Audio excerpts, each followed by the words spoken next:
Malam itu, sepasang suami istri, David dan Amy Fox, yang ingin berlibur hampir saja mengalami kecelakaan akibat David menghindari rakun di tengah jalan. Perjalanan itu berlanjut kembali. David sengaja mengambil jalan pintas yang sepi karena jalan tol terlalu macet akibat kecelakaan. Setelah beberapa waktu, Amy dan David menyadari bahwa mereka tersesat. Peta yang dibawa mereka tak berfungsi lagi karena David bahkan tidak mengetahui lokasi mereka sebenarnya. Hingga akhirnya mereka menemukan pom bensin yang terlihat usang dan ditinggalkan. Seorang pria menghampiri mereka, membantu mengecek mesin mobil David yang rusak dan berusaha memperbaikinya. Mesin masih bisa menyala normal. Pria itu menunjukkan jalan yang mengarah ke tol dan memberikan Amy sebatang kembang api. Mobil kembali berjalan menuju jalan raya. Tetapi belum jauh mereka meninggalkan pom, tiba-tiba saja mobil mereka mogok. Keduanya terjebak di lokasi antah berantah itu.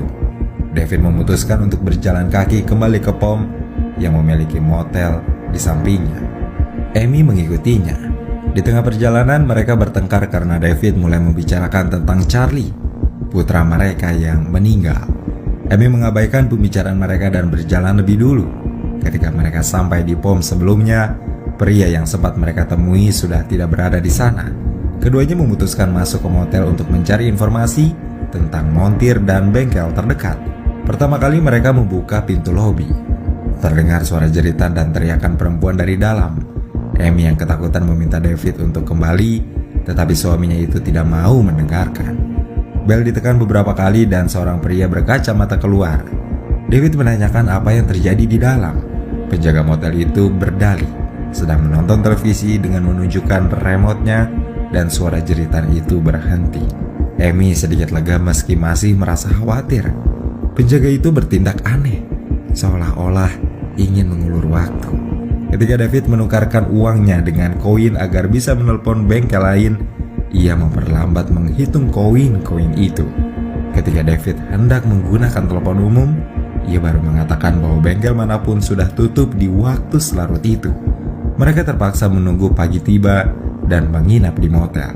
Penjaga motel itu seolah menyimpan rahasia. Ketika David dan Amy pergi ke kamarnya, suara jeritan kembali terdengar. Kamar yang didapat oleh pasangan suami istri itu benar-benar membuat Amy tidak nyaman. Kotor, tak terawat, dan akhirnya bahkan tidak bisa digunakan. Sebelum tidur, David dan Amy bicara mengenai rencana perceraian mereka serta perjalanan terakhir mereka itu. Tiba-tiba, telepon berdering dan pintu kamar terketuk beberapa kali. Amy mengangkat telepon namun tak ada suara. David membuka pintu tetapi tak ada siapapun di luar. Kejadian itu terulang. David yakin kalau ketukan pintu datang dari kamar sebelah. Ia meminta Amy untuk melihat di parkiran apakah ada mobil lain dan tamu yang mungkin saja baru datang. Tetapi di parkiran yang terlihat hanya truk milik manajer hotel. David berusaha berkomunikasi dengan orang di kamar sebelah. Yang terjadi adalah gedoran pintu makin keras. Ia yang mau melaporkan keributan tersebut ke manajer hotel, berharap agar masalahnya bisa segera ditangani agar David dan Amy bisa beristirahat dengan nyaman. Amy yang merasa takut mengajak David untuk kembali ke mobil, tetapi David menolak. Ia ingin beristirahat sebentar dan menonton televisi. Namun karena tak ada saluran yang bisa ditontonnya, David menyetel beberapa kaset rekaman yang tersedia. Awalnya ia tidak menyadari bahwa rekaman itu diambil di kamar yang ditempati. Tetapi begitu rekaman kedua terputar, David yang telah memperhatikan ruangan di video mulai menyadari bahaya. Ia melihat dengan teliti seisi kamar motel itu dan menemukan beberapa kamera yang tersembunyi, dan menjadi sangat cemas dengan kondisi mereka. Amy yang sedang melihat video lanjutan mulai panik ketika tiba-tiba listrik di ruangan itu padam. Suara ketukan pintu mulai terdengar. Suasana menjadi jauh lebih mengerikan. Yang tidak mereka sadari adalah seseorang telah menyelinap masuk ke kamar. Ketika listrik kembali normal, David mulai mencari cara untuk melarikan diri. Ia mencoba membuka jendela di kamar mandi yang dipaku ketika Amy melihat apel yang ditinggalkannya di mobil berada di atas wastafel. Ketakutan mereka semakin menjadi. David mengajak Amy melarikan diri melalui pintu. Mereka berniat kembali ke mobil, tetapi dua orang dengan topeng di wajahnya menghadang jalan mereka. David menarik Amy kembali masuk ke kamar, memikirkan cara lain untuk melarikan diri, Namun yang terjadi adalah mereka mengetahui bahwa mereka telah dikepung. David berusaha menggertak para pembunuh di luar. Mereka diam dan membuat David memiliki kesempatan untuk lari. Ia berencana untuk menggunakan telepon umum dan menelepon polisi. Telepon itu tersambung dan David memberitahu tentang keadaannya. Tetapi ia segera menyadari bahwa teleponnya tersambung ke komplotan pembunuh yang mengetahui namanya. Mobil dengan kecepatan penuh menabrak telepon umum itu. Tetapi untungnya David berlari lebih dulu dan masuk kembali ke kamar. Pagi akan segera tiba. David menyadari bahwa para pembunuh itu akan segera menyelesaikan kesenangan mereka. David berpikir untuk melawan. Ia mencari senjata yang bisa digunakannya, tetapi sayangnya tak ada apa-apa di kamar itu. David memilih untuk memanfaatkan kaca. Ia memecahkan dan mengambil salah satu pecahannya. Selama Amy tertidur, David menonton rekaman video berulang-ulang, mencari kelemahan para pembunuh dan juga jalan keluar. Ketika ia menemukan kejanggalan dari video yang menunjukkan salah satu pembunuh keluar dari kamar mandi, David memulai aksinya. Ia tutupi semua kamera di kamar mandi lalu berhasil menemukan jalan rahasia di lantai. Suara mobil terdengar. Seorang pria agak tua yang mengendarai truk besar datang ke motel itu. Amy berpikir bahwa itu adalah orang asing yang juga tersesat. Mereka berniat meminta bantuan, namun ternyata dugaan mereka salah. Pria tua itu adalah rekan dari komplotan pembunuh. Ia datang untuk mengambil beberapa rekaman yang ada. David yang mulai kehabisan akal untuk kabur memilih untuk membawa Amy ke lorong bawah tanah di kamar mandi. Keduanya terus merangkak sepanjang lorong.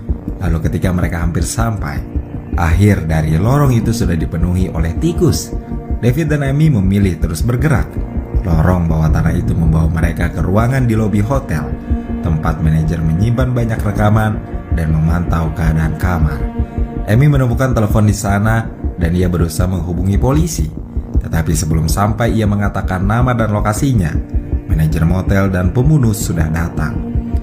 Mereka kembali masuk ke lorong bawah tanah dan manajer mulai menyadari dan menyuruh bawahannya mengejar David dan Amy. Keduanya dikepung, tetapi mereka sudah lebih dulu berhasil lolos lalu muncul di bengkel. Mereka menunggu di sana dan beberapa saat kemudian mobil polisi datang untuk memastikan panggilan yang dibuat oleh Amy.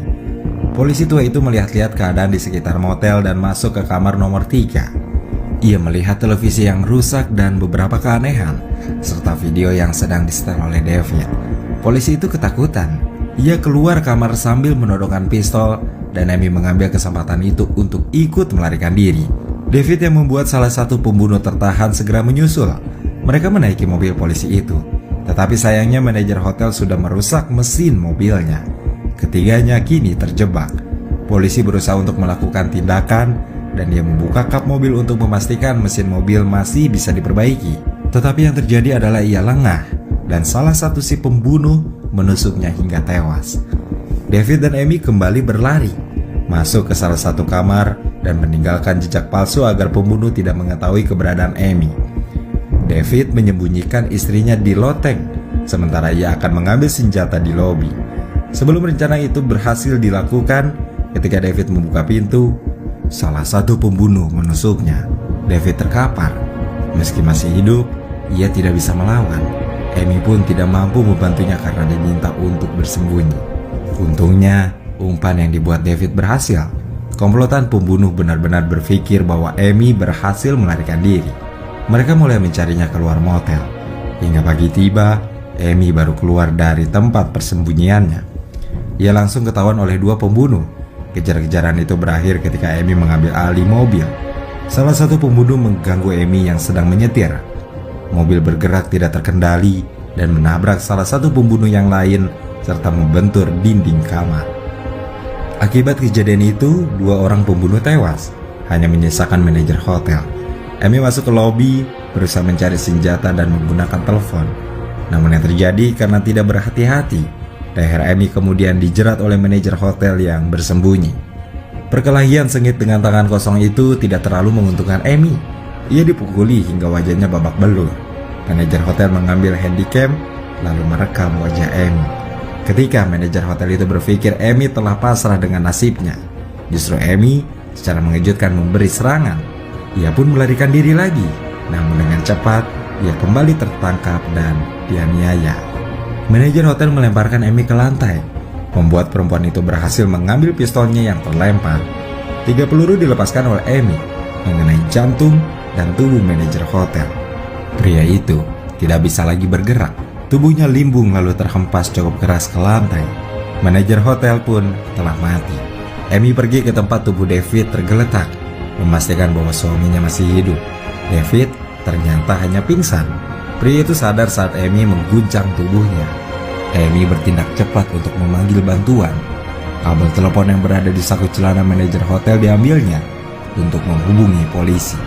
Ia berhasil menyebutkan lokasinya dan diminta untuk menunggu. Amy selamat, begitupun David, meski dirinya mengalami luka cukup serius.